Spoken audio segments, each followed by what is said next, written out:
À, nhà đây không có người. Nhà đây không có người là được, có đồ nhiều. Trộm đi mua thuốc. Hết thuốc rồi. Hết thuốc. Có rồi.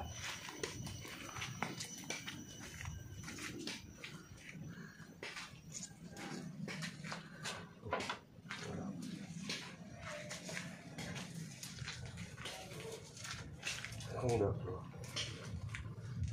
Không được. To quá, không được. À, đã bơm đây. Bơm nặng quá, không được. Cái gì đấy? Xem thử. À, được, có rồi. Có cái anh này rồi. Được, đi bán. Để mua điện, để mua thuốc. Được.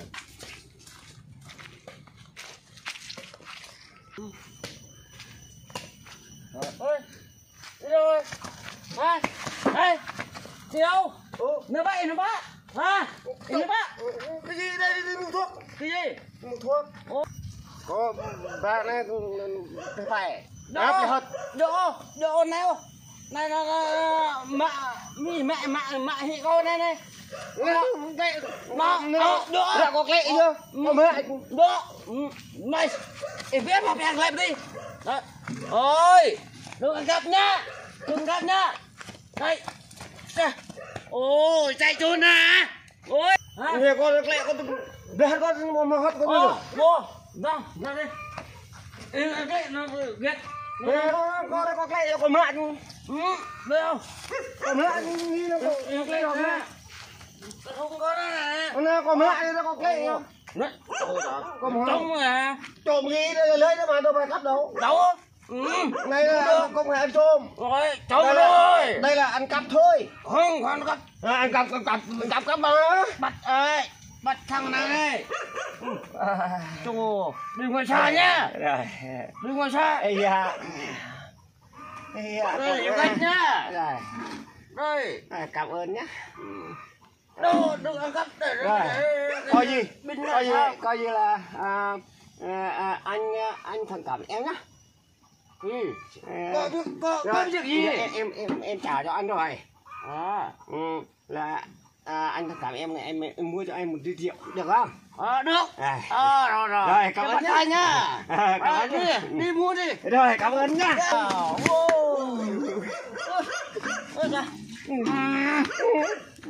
Mua hả? Không đâu chạy.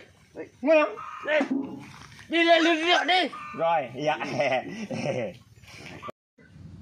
Cái ông kìa. Lấy cái đó lại trả lại rồi lại còn bắt nó đi uống rượu, đi mua rượu. Khổ thật. Biết ông có nhà hay không bây giờ? Ôi, có nhà thì chạy luôn. sao mà lâu thế à? Đi mua này, đi đường xa đi bộ mà lại không lâu. Đây hút thuốc hơi gân là hết rồi. Đâu chui ra. Dạ. Mua rượu xin lỗi lực là mình tưới rau rồi á. Thôi ra cái. Rồi, giờ đã trả rồi. Đây. Trả rồi nhá. Trả rồi. Rồi, đúng trả rồi, lúc chủ đây rồi. Anh em phải coi gì là anh thông cảm cho em. Em thông cảm cho anh. Là em đi mua rượu cho anh. sao mà lâu thế? Đi lâu thì lâu. Em đi mua là để gần quản mà sao mà lâu thế ta? Lâu thì em đi bộ. Nó này ngồi xe. Không có xe. Vâng. Thôi coi gì anh thông cảm, em thông cảm anh nhá. Thông cảm một lần nhá. Lần sau nó khác nhá. Mà sao em cắt đấy, em cắt tiếp. Đây là đừng lấy cái bình của chú nhá. Cái đó là của chú hả? Đấy của chú nè. Riêng là anh chứ. Bình của chú là tươi rau á. Tươi rau hả? Rau là rau thế nào? Rau là cái này ăn này. Rau ăn thế này. Đây. Rau ăn. Rau ăn. Ở trong là ăn chứ sao nữa. À. Đừng lấy cái bình ra nhá. Đây là bình hay là bình? Bình không biết. Không biết. Rồi, anh chú ăn uống này nhá. Anh xin lỗi em xin lỗi anh. Dạ. Anh xin lỗi em nhá. Dạ.